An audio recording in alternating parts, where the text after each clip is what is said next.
Seasonal shifts are a major reason for any imbalance in the body.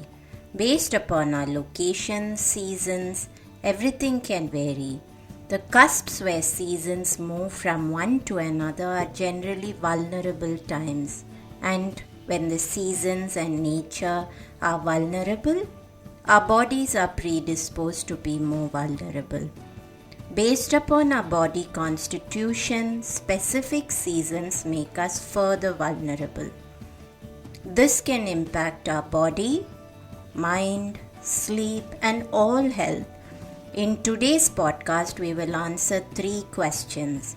How do seasonal shifts impact our body? Do seasons shift impact our sleep? Why should we not ignore seasonal shifts as impactful? I posed these questions to Rima Shah, who kindly came back for an episode. Rima's first Ayurvedic teachers were her grandparents and parents who taught her many Ayurvedic home remedies and spiritual practices. She has taught at Kanyakumari Ayurveda and Yoga School, the Bhavana Institute for Ayurveda and Yoga, and currently teaches a federally financially funded Ayurveda program at the Institute of Beauty and Wellness. She also has taken numerous trips to India to enhance her knowledge through advanced studies in Ayurvedic herbalism, Panchakarma, and women's health. Let's get started.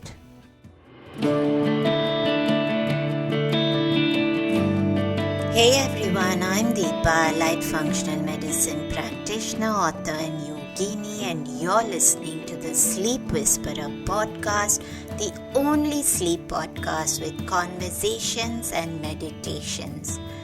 I'm on a mission to share profoundly insightful sleep conversations with global visionaries that merge together functional medicine and ancient wisdom. Breathe in bliss through weekly guided meditations and let yourself enter the land of dreams. Together, let's unravel the pieces, get to the roots, and understand the right tools to transform your sleep completely. Through this podcast, I want you to dream the best version of yourself. It's time to regain hope and begin your sleep journey. Rima, it's a pleasure to have you back on the Sleep Whisperer podcast. And your first conversation, which we did more than a year ago, we spoke about Rituacharya, and we also had the Marma meditation alongside. It was very well received. I got such good reviews for it. So I knew that I wanted you back. And you are one of those souls which I just had that instant connection with. And I knew we decided to talk about this specific subject way back when we recorded the first conversation. And today we're talking about Rituacharya, seasonal shifts. And what I'd really like to do is to address 3 key questions, which is how do seasonal shifts impact our body? And do seasonal shifts impact our sleep? And why should we not ignore seasonal shifts? Because they can be very impactful on overall health. So let me just begin by asking you, why do people succumb to illness at that crossover, the cusp between the seasons?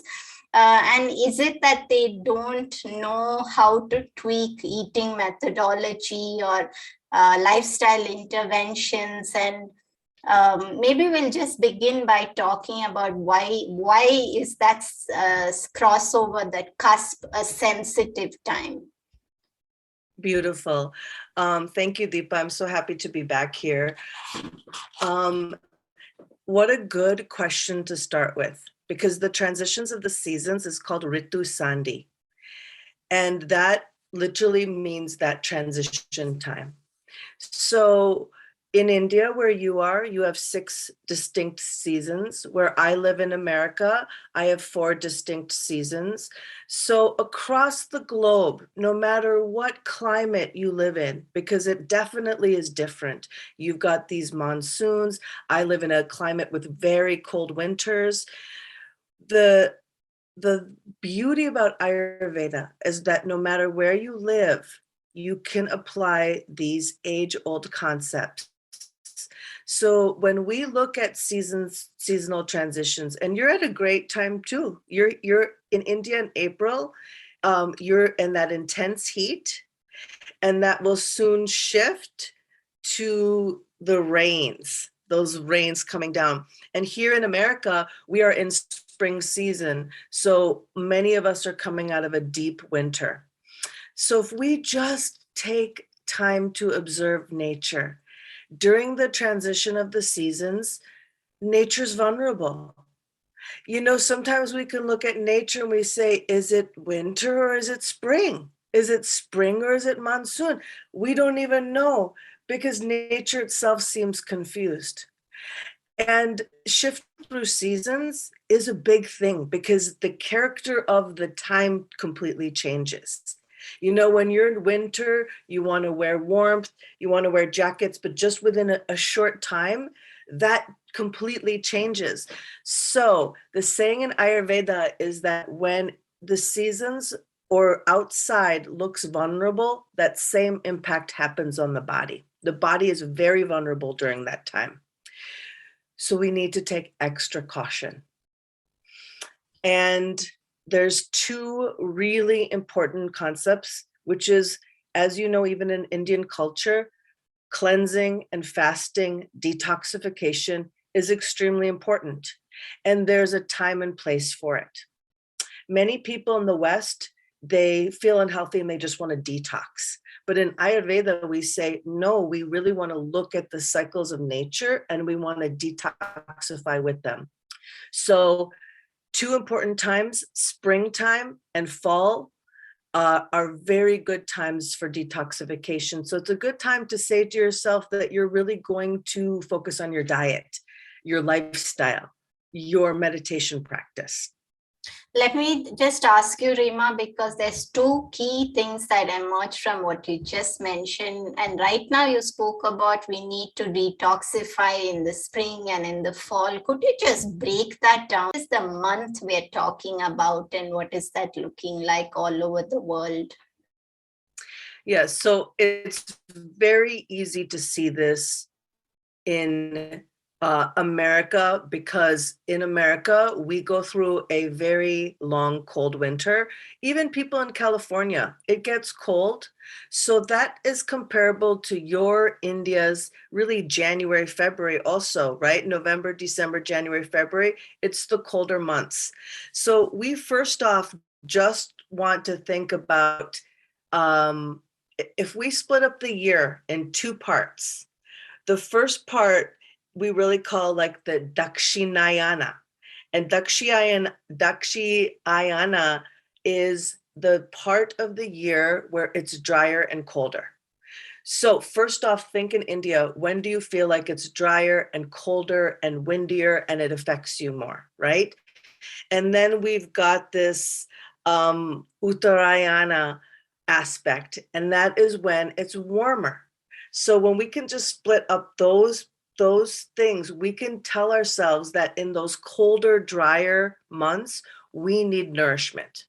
And in those hotter, more, you're very susceptible to the warmth, we need to cool ourselves down. So in America, we are talking about the transition for detoxification is really good, like February, March, April, and possibly a little bit of May. In India, and I have to look because it's like I have to look at, I wrote this down because you have 6 distinct seasons. So I wanted to really be able to speak to you for your clients and people that are listening in India. So you've got the you've got the winter, the Shishira, which is mid-January to mid-March. And we consider this winter time. And then you've got, of course, Vasanta, which is spring. So you're leading from that winter to spring. So you're talking about mid-March to mid-May in India. So actually your timing is very similar to our timing. And then that takes you to Grishma, which is mid-May to mid-July. And then you've got the Varsha, which is your monsoon season. And that's mid-July to mid-September. And then that takes you back to where we started. So really, this time of year, even in India, is a wonderful time to detoxify. I was just going to say March, because that's about when you describe 6 months, 6 months. To me, it looked like March, April, May, June, July, August. And then the cold is September, October, November, December, January, February. And that's where it gets so dry and cold. And I feel as if everything hurts in my body. And then come March, everything changes. So why should we not ignore these seasonal shifts? Because I don't think, even though Ayurveda is so well known, it hasn't quite percolated down into daily life where someone is paying attention to seasonal shifts. I have ongoing clients to whom I'm talking about changing the diet when this weather changes, but I don't think this is there everywhere. So why should we not ignore that? What does that do to our body? Let's just say that we're eating the same way through the cold, through the warmth. What can that do for us? Mm-hmm. You know, this is such an important question because we're moving more and more into technology. This is a really important time for us to understand that what Ayurveda has always had, that the Western world has never learned, is that harmony with nature. You know, so the more that we're on our computers and our screens and using lights and living indoors, we are forgetting that aspect of those cycles that are so powerful, that all the yogis, the sages, the rishis, they all knew that that was your guideline, to follow those cycles. So as we are moving into this technological world more and more, people are not outside as much. They don't wake up on time. They're not aware of the moon cycle. They don't even maybe pay attention that actually the sun is really hot because they walked outside to eat lunch, and that's the hottest time of the day. So if we could just remind ourselves that we can't lose that connection, we're going to find greater peace and joy. So I try to tell my clients and my students really important things. Like, for example, when you wake up in the morning and you do your meditation practice, because truly that should be the thing you do first. Before you're ready to face the world, you face your divine nature. Go outside. After that, go outside, no matter where you live. And I live in a place where sometimes it's so hard. But I always tell people that that morning light before 10 a.m. is extremely important to us, because every one of our cells is just sucking in that sun energy, which we need. And when we get into that energy, that pushes us into that circadian medicine, which we talked about last time. So we can't lose that. I keep saying that. I know we want to try to create a world where we can solve all of our problems through, you know, increase of technology, but that's not the case. And we're seeing it more and more. You know, people being stuck in their homes in their pandemic. I've just seen such an increase of imbalances in my practice during this time, because it was a very isolating time. And so the impact was felt even more. Rima, what typically does happen at these cusps of the season change? So usually that's the time doctors of every kind, homeopathy, Ayurveda, modern medicine, they say people, it's just the time people get sick. So in the context of Ayurveda, what typically happens if you're not aware? If you're eating the same way, if you're doing practices the same way, why are we so vulnerable, and what does that vulnerability look like in our body? You know, we are seasonal beings. We need to remind ourselves that we are seasonal beings. So when we do that, we actually create routines for the seasons. So who I am and what I do in winter is so completely different from who I am and what I do in summer. So you have 6 seasons, we have 4. Let's just think in our minds about the 3 doshas, the Vata, the Pitta, and the Kapha. And Vata season is the time when you're going to feel the coldest and you're going to feel the driest energy. So sometimes don't get so worried about, oh, when are the transitions of seasons? Let's just think about the 3 doshas. So let's think in our minds right now, wherever you live, what would you consider to be the coldest, driest months? And let's just put that aside for a minute. Then let's think about Kapha season. Kapha season is filled with heavy, dense, gross, cloudy, sticky, slimy energy. And so that's really springtime, when it's a lot of rains, when there's a lot of mud, when it's very damp, when you almost can feel there's a lot of water around you, whether that's like the rise in temperature or a little bit of humidity. So let's think about that for a moment. And then let's think about Pitta season, which really is summer. It's hot and sharp, and it's also dry, but the quality that's the most is hot. Ayurveda, as much as it goes so deep into its theory, the basis of Ayurveda is opposite cures like. So in Vata season, we want to be bringing in all of those beautiful aspects of nourishment. So when we take warm oil sesame, abhyanga oil massage, if we take a few moments, like on a Sunday morning ritual, and we really oleate our hair, when we eat dals or stews or soups, and we have really nourishing, grounding foods, like in America, we have pumpkins and squashes and sweet potatoes. And it's a wonderful time to have rices and grains, because these are all very nourishing and heavy foods. That makes sense, right? We don't want to be having ice cream at night in Vata season. And people forget this because you live in homes, you turn on your heater, you are wearing sweaters. And so you almost forget that you really would never do that if we were living in nature more.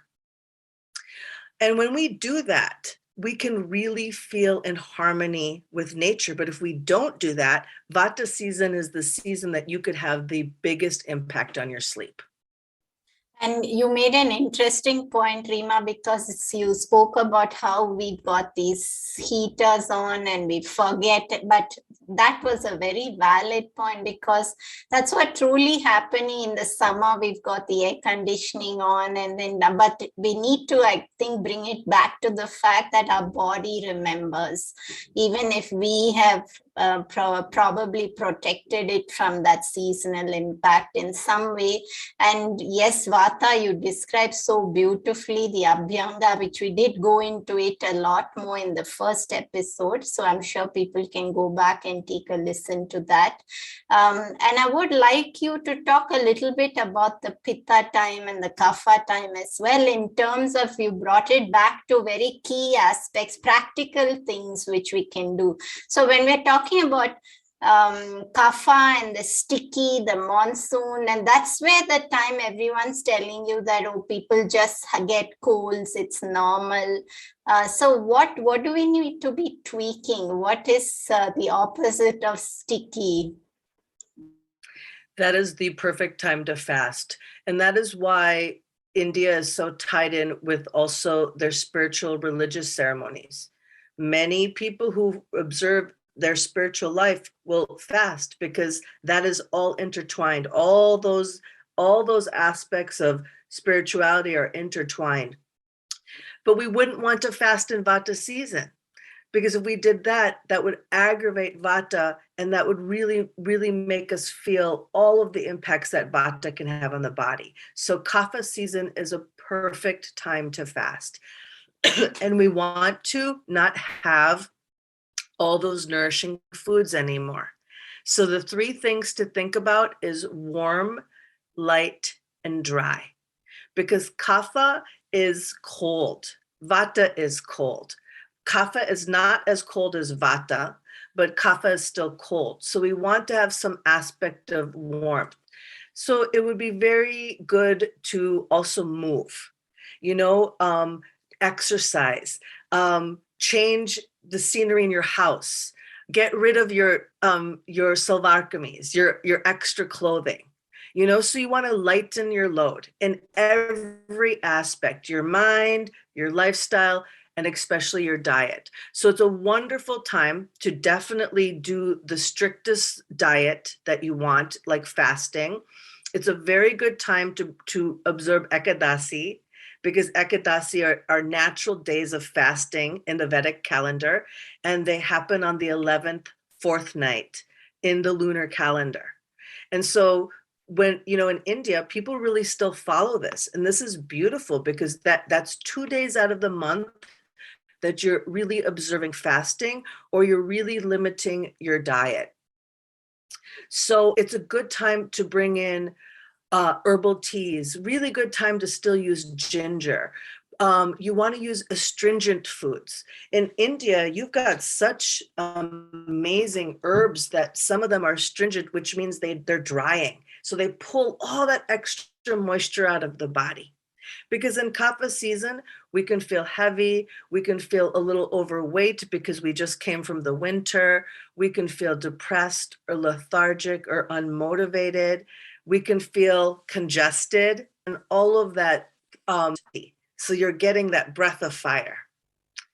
So those are some really good aspects for kapha season. And let's just say we all have a tendency to get out of balance. We just do. It's human nature. So we don't want to be hard on ourselves. We want to actually have the seasons remind us of what we're supposed to do. So if you haven't been exercising every day, a really good time in that season to say to yourself, I am committed to walking. I am committing to exercising. It's non-negotiable during this time of the year. I think what you're describing, Rima, is that we can use the seasons almost as a framework, and it does help to guide what we do. I do want us to talk a little bit about Pitta as well, but then we'll come back to sleep after that. So what does Pitta, if Pitta you described as hot and also dry, or is it oily? So what do we do in Pitta time when it's so hot? Because that's usually the time that people say, I don't feel like eating. And that's a time where people tend to fall into gastrointestinal issues, stomach being sensitive. Am I imagining at that, or is that happening because of digestion getting impacted in that season? Absolutely. And it is oily also. Pitta has a very interesting aspect of being oily, but you can also be dry if there's too much Pitta inside of you, because Pitta is fire with a little of water. So if we had fire just burning and burning and burning, eventually that would dry you out. But absolutely, you have this natural oiliness. So when we get to that season of heat, we don't need to put oils on our body. Our body is naturally bringing out all of these oils. And the predominant quality is that sharpness and that heat. One thing I want to bring into mind, because I feel like a lot of Westerners get this wrong because they think about it and it's actually the opposite. In summertime, when people are very active, sometimes people think because you're sweating and you're hot that your digestive fire is really strong. And that's not the case. In Ayurveda, we understand that your Agni, your digestive fire, is actually the lowest in summer because it's working really hard to keep your body cool.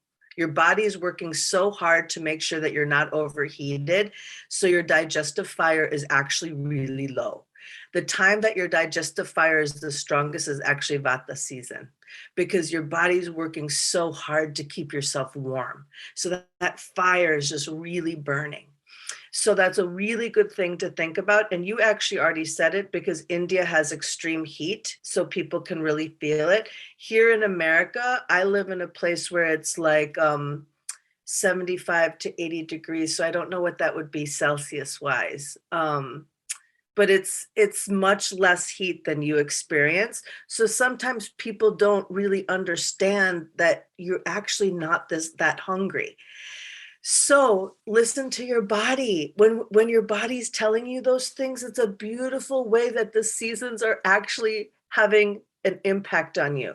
We don't want to eat a lot, and we want to take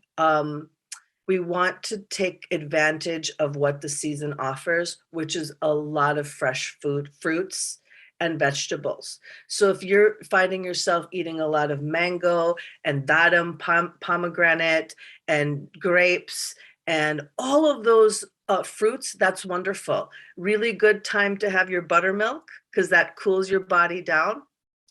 And also, if you have good digestion, so you don't notice gas or bloating, you can even have those nice fresh salads. And we want to have a lot of cooling drinks. So, in Indian culture, cooling drinks is a real beautiful category of food out there. India really has kept this alive. It's a wonderful time to go and have more cooling drinks.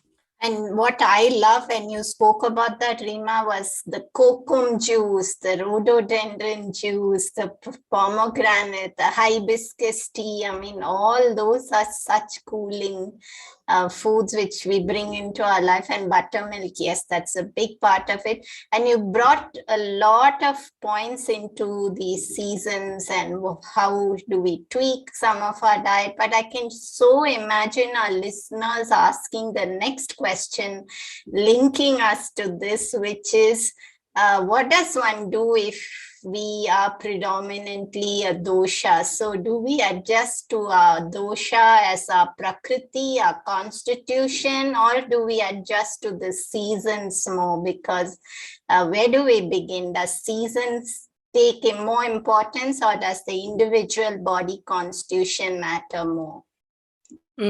Beautiful question.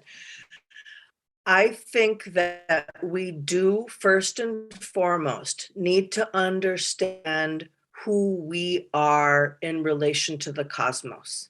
So really understanding our doshic tendencies is first really important. And we also need to remind ourselves that every single one of us has the 5 elements within us. We all have earth, water, fire, air, and ether. We just have different percentages. So most people on the planet have one predominant dosha. Most people on the planet actually have a secondary predominant dosha. There are those rare people that are just so monodoshic. So you could come across somebody, it's more rare, where you look at them and you're like, they are just like 100% Pitta. I just see fire, fire, fire, fire. But that's really rare. So most people on the planet are what we call dual doshic. So they have one predominant dosha and one secondary dosha. And that's the beauty of Ayurveda health counselors, because I think it's really wonderful to go and find your dosha. And it's so much more effective to go and get a consultation rather than take a dosha quiz. And I'll tell you why.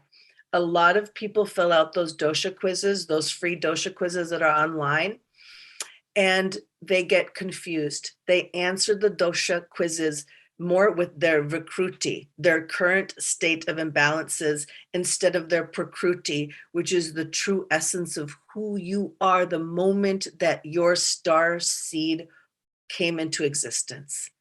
So a lot of people get confused because they'll fill out these dosha questionnaires and they'll have developed anxiety and dryness, and they'll answer these questions. And then many students or clients will come to me and they'll say, well, I'm really Vata.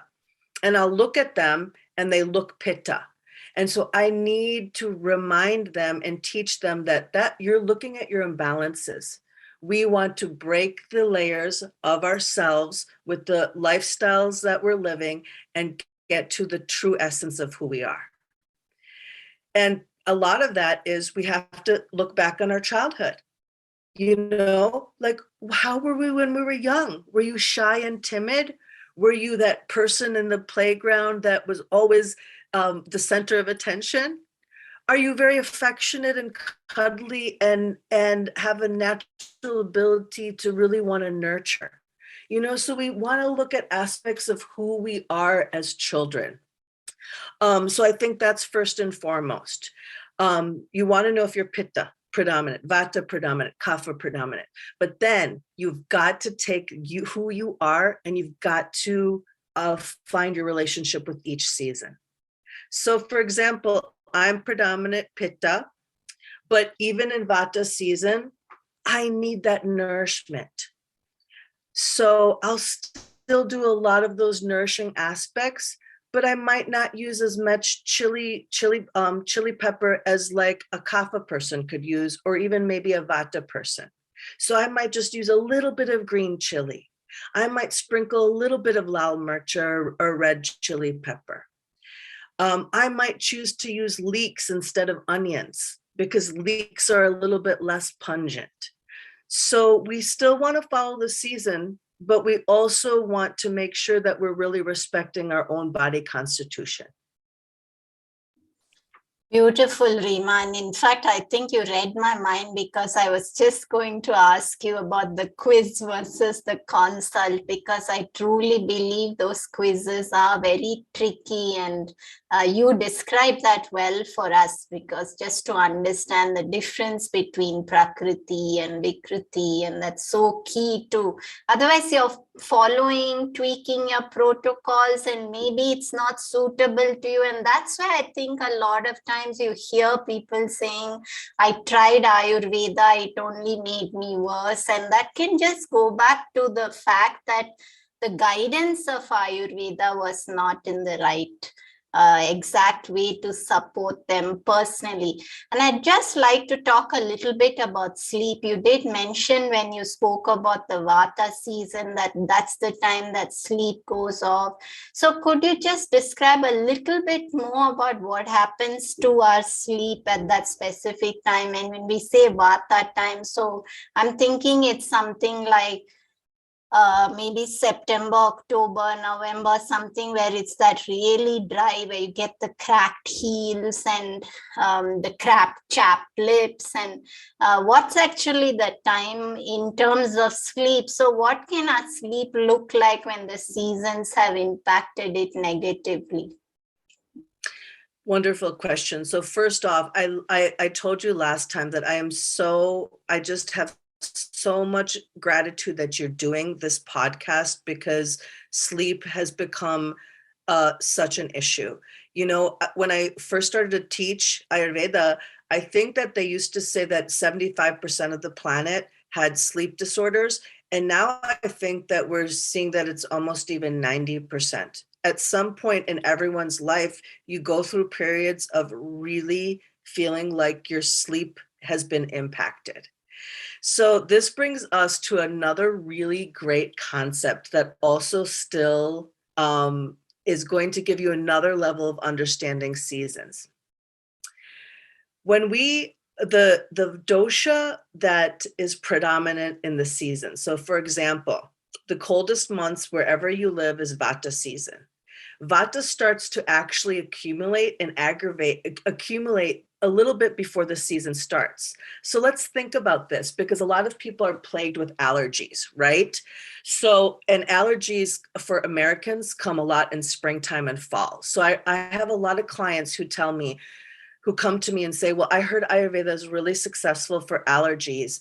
And I tried things and I noticed it made a little bit of difference, but I still really suffer from allergies. And then I have to tell my clients, okay, let's think about this. When April or May hits in America, all of a sudden you get blown with allergies, and you are trying Ayurveda and it is helping, but it's almost too late because you've already let this happen. So the concept for seasons in Ayurveda is that we have to understand that the dosha accumulates before the season hits. So for example, July in America is peak Pitta season. In America, July, pretty much across the whole country, it's hot, and it's like the hottest it's going to be. So we say Pitta peaks then, but we actually say that Pitta starts to accumulate in April or May, depending on where you live, because somebody who lives in Mississippi, which is the southern part of America, it gets warmer faster than where I live. So we say like sort of April, May, when you start to feel that heat really start to rise, Pitta's accumulating. So the saying in Ayurveda is that you start to balance the doshas a little bit before the season hits. So in saying that, if we say that Vata season really hits in September, we want to start thinking about in August to incorporating some Vata type protocols. So August is still really warm here in America, so people could still be swimming. They could still be eating lots of fresh fruits. They could still really be enjoying the light that's coming, but then nighttime gets a little cold. So it's a really nice time to maybe do a nighttime abhyanga before you go to bed. Or when it gets cold in the mornings, when it starts to really get cold, making sure you're having that warm tea. So those aspects, if we really think about that and do that, it really helps our sleep. And let's sit on Vata season for a minute. So Vata season is made up of air and ether. So that's the time of year that air and ether are predominant. And air and ether, the impact it has on the mind is it brings so many thoughts. So many thoughts are circulating. So Vata season is known as the season where you can have insomnia, you can have trouble falling asleep, you can go to sleep, but you could actually wake up and then not be able to go back to sleep, because that air ether energy makes your mind feel very erratic. There's too much movement. You don't feel grounded. So, and I see this all the time with my clients. And now my regular clients, once they start to feel a little bit of anxiety, they know it's time to come to see me to get a treatment, because a Shirodhara, continuous stream of oil poured over your third eye center, is such a grounding treatment. So when you start to feel the change of the season, you really want to get into your protocols. And we want to remind ourselves that for Vata season, wherever you live, if you find yourself being swept away by the season, so you're like running around like crazy and you're taking your children to and from school and practice, and you're going out to all of these events that you said yes to, and you are staying up late because you're actually feeling really creative, but you're like becoming the midnight owl finishing these creative projects, you are being swept away by the season. But if you say to yourself, I'm going to do daily abhyanga, I'm going to oleate myself, I'm going to create a ritual in my bathroom, I'm going to put all this warm, unctuous oils on my body, I'm going to meditate, non-negotiable, I will meditate every day in Vata season, I will turn out the lights so I can feel that we're entering a dark time. You know, we keep all these lights on. So I tell clients and students all the time, turn off your lights, use candlelight. And when you have a really good sleep hygiene for Vata season, it's really important. And that's when last time I brought up the 10-3-2-1 rule. 10 hours before you want to go to sleep, no caffeine, which means that you don't have any caffeine after basically 12 p.m. 3 hours before you want to go to bed, have your last meal.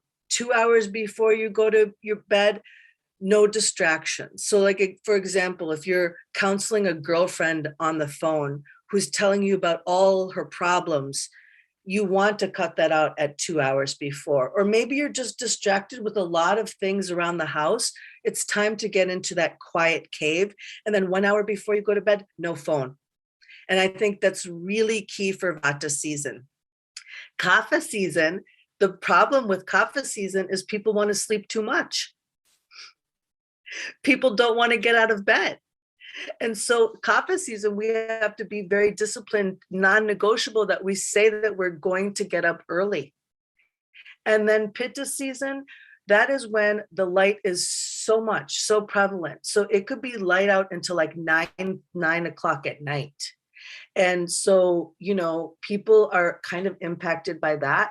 But if you follow like a really good Pitta regimen, where you're staying cool and hydrated and making sure you're not eating really late, because sometimes in summertime, people want to go eat street food really late at night. But if you really kind of keep to your principles, you can fall asleep kind of hard and fast, even though it's so light out. But the moment it turns dark, if we really follow Pitta season, we can just fall hard and fast. So we really want to remind ourselves of this, because sleep hygiene just isn't the fact that we can't sleep. We can also sleep too much. So we have to look at the seasons to make sure that we're not getting swept away. And I can so hear my listeners ask you the next question, Rima, following this one, which is also what we spoke a little bit about in the previous conversation on the whole modern aspect of different sleep chronotypes. And some people just are the night owls. And I can hear the listeners ask you what is wrong with being swept away by the seasons. You described that twice. And so I can hear them asking what is wrong in allowing my creativity to flourish in Vata time. So could you just maybe speak a little bit into that? When we allow our daily routines and our seasonal routines and our nighttime routines to hold us, the beauty we want to share with the world will be so much more available. So for example, those creative Vata people who think they don't like routine, the ones that are like, I just need to feel the flow of the day. You will be able to feel that flow and accomplish more if you allow yourself to have routine. Because you know what happens to a lot of Vata people who are creative? They can start 100 projects, but they have a hard time finishing them. So when we actually use the cosmos as our guidelines, not only can we start projects, we can finish them. We can be creative instead of being creatively chaotic. And I think you just described, I was just going to ask you the next question, because people usually want to know what's in it for them. So I was going to ask you that what would change for the better if someone did pay attention to seasons and supported themselves accordingly. And I think that's what you described. Do you have anything to add to that? Because usually people always relate it to the vision, what's in it for them to do this. You know, one thing we do have to remind ourselves is that the world of health really is a delicate balance between nourishment and purifying, right? Like we can't constantly want to nourish ourselves without also purifying ourselves. So there's certain times of the year that we have to understand are better than the other. So I've said several times in this podcast that the colder, windier, drier times is a great time to nourishment. The warmer, oilier, sharp times is a great time to purify.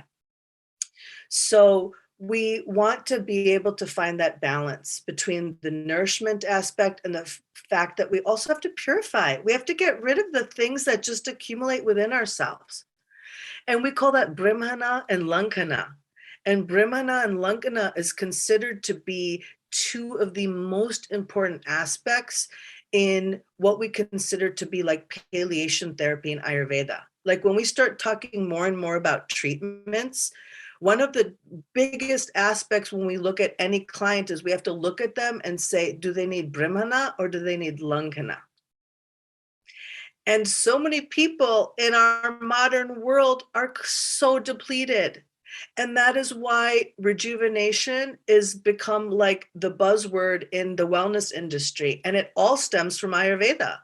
You know, in America, we are inundated with adaptogenic drinks now, which are actually really good that they've come out, you know, because our modern culture is addicted to drinks. And in Ayurveda, we say, that's great, but make your drinks at home. Don't go to the grocery store and buy all these bottled drinks. But the one trend we're seeing is these adaptogenic drinks because we are such a depleted society. We've been going. We haven't been really aware of our surroundings. And because of that, many human beings have not given themselves enough time to rest. We tend to be on the go, go, go. We are all sort of following a Western, like a model of success, which is really that it's based only on productivity. And the nature doesn't thrive on just productivity. Nature thrives on the balance. So there's times that you should be productive. There's times that you need to rest. And so we are a very rest depleted culture. Now what's happening is not only are we a rest depleted culture, but we're a very toxic culture. We've got a lot of toxins inside of us. So people are totally confused.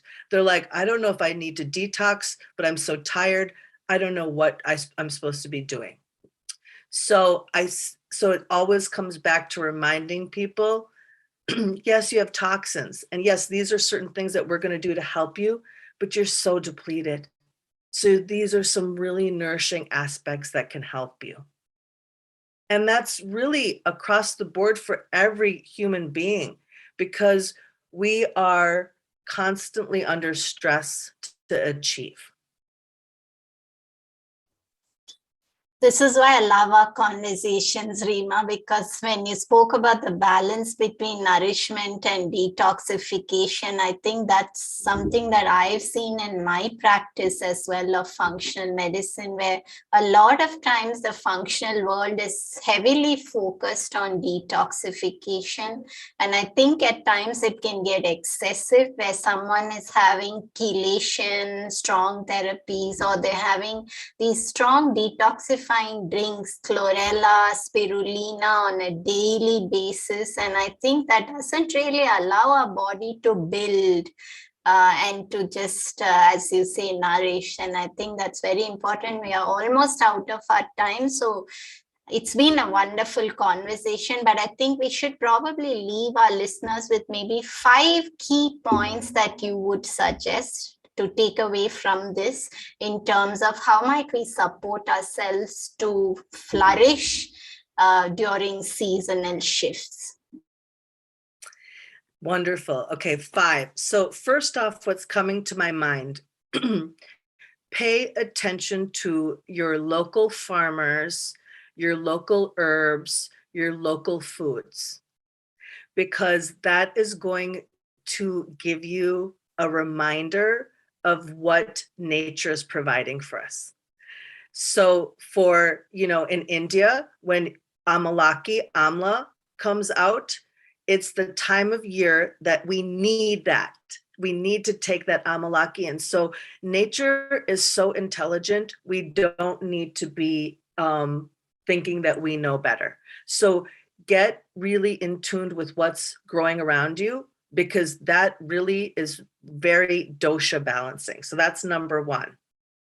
Number 2, think about what your constitution is. Like, you don't even have to go into depthness, but think to yourself, do you find yourself like really airy and spacey? Like, would you say you have a lot of that? Do you find yourself to have fire? Do you find yourself to have a lot of earth energy? So think about like who you are and remind yourself that opposite cures like. So if you're finding yourself feeling too heavy, you need to bring in lightness. If you're finding yourself to be too hot or fiery, you need to bring in some coolness. So that's the second thing. The third thing is to remind ourselves that you want to be a person that you can recognize in 3 distinct ways. The Vata part of you, the one that's going to nourish yourself, the one that's going to use sesame seeds and warm milk. And then the Kapha part of yourself, the one that's going to lighten your load and detoxify and really find the willpower to fast or to work on cleansing your body.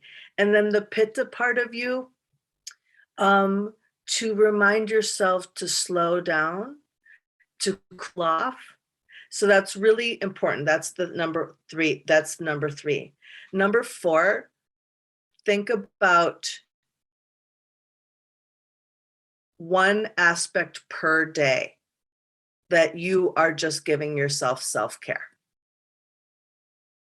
1 aspect that's non-negotiable. that you absolutely say it's non-negotiable. There's just like brushing your teeth, you need to do this. And then the fifth aspect, which we have talked about so much, you have to find at least 2 to 5 minutes of meditation or silence, because that's when you connect to your true essence. We can talk and talk and talk, but we actually need to feel it. And where do we feel it? We feel it in those quiet moments that it's just you, your spirit, your body, your mind. And the more and more that you connect to that silence and stillness that rests within, the more you will see your true nature. And that is the most empowering tool. We are all here to help you see things in terms of Vedic knowledge, but truly, you need to feel it. I think that wraps up our conversation, Rima. And I know that you did complete our show mantra on the last conversation, but on the context of seasons, how would you complete if sleep is the new medicine then? If sleep is the new medicine, then we need to understand the impact of sleep with each season. So we know that we need to sleep more in Vata season. We need to make sure we don't sleep too much in Kapha season. And in Pitta season, we want to play hard, we want to work hard, and we want to sleep hard. Thank you, Rima. And I think our listeners must have got a lot from this conversation, because you brought such key insights into seasonal shifts, understanding how do we navigate based on body constitution, how do we even understand what is our true body constitution. And I'm sure all our listeners will get a significant shift from these insights. But if they'd like to reach out to you for a personal consultation on especially how can they understand what is their prakriti, where do people find you? You know, I think the best place right now would be Instagram. So it's Rima Shah .ayurveda at Instagram. And that's the best place. They can go onto the link tree there and get in touch with me. But yes, feel free to reach out. Absolutely. It's a beautiful, connective world we all live in. And that's something that we need to remind ourselves, that if you feel lost, there is support for you. There's community. Thank you for your time, Rima, and your precious wisdom. And I must share with you before we close the show that what I really took from you through this conversation was that you don't speak from, in the world that we're in, which is so fixated on research at every moment in time. What I found when I spoke to you was that whatever I asked you, you closed your eyes, and I feel the knowledge came from a space of intuition, something sacred. And I think that it's important, even as a society, that we bring balance between the focus on research, which of course there's validation, but I think it becomes too one-sided where everything is dependent on research. I, for one, know that it's going to probably never catch up between research and ancient wisdom. And that doesn't mean that there's so much to offer people from that, more so because there's a intuitive, deep knowledge there. So I just want to leave that with our listeners, but thank you for your time. Thank you. In this episode, Rima Shah took us through why we are vulnerable during the seasonal shifts and how our sleep is impacted. She also clarified a critical point in Ayurveda, which is that body constitution must be assessed through a skilled practitioner versus an online quiz, where we might end up thinking that our state of imbalance is our body constitution. Thinking that our constitution is something specific based on imbalance can mean that we adjust differently to seasonal shifts than what we actually need. Understanding the true Prakriti is step 1 of adjusting our bodies to seasons. Let me share my perspective. I like to do my constitutional assessment for clients 6 months after working with them to first adjust imbalances. I then leave them with detailed understanding of managing their constitution with the right practices. One of the best tools to sail through seasons, which especially supports sleep regulation regardless of body constitution, is Abhyanga or oil massage. You could consult a practitioner for the right oil to help you make it a part of your routine always. Have a great day. Hi everyone, I hope you enjoyed the show today. Just a reminder that this podcast is for information purposes only. It is not a substitute for professional care by a doctor or otherwise qualified health professional. This information is provided on the understanding that it does not constitute medical or the professional advice or services. If you are looking for personal help on your health journey, do seek out a qualified professional. Please do make your own healthcare decisions based upon your research and in partnership with a qualified healthcare professional. It is in no way intended as medical advice or a treatment or cure for any condition. Be sure to always directly work with a qualified practitioner before making any changes to your diet or lifestyle that may feel out of your realm of comfort or understanding. If you are looking for an allied functional medicine practitioner, do seek out more information on www.phytothrive.com. It is important that you have someone who is qualified and understands your health personally in order to provide adequate care, especially when it comes to chronic health conditions. Be sure to subscribe to the Sleep Whisperer podcast on your favorite podcast app to get each episode as soon as it launches.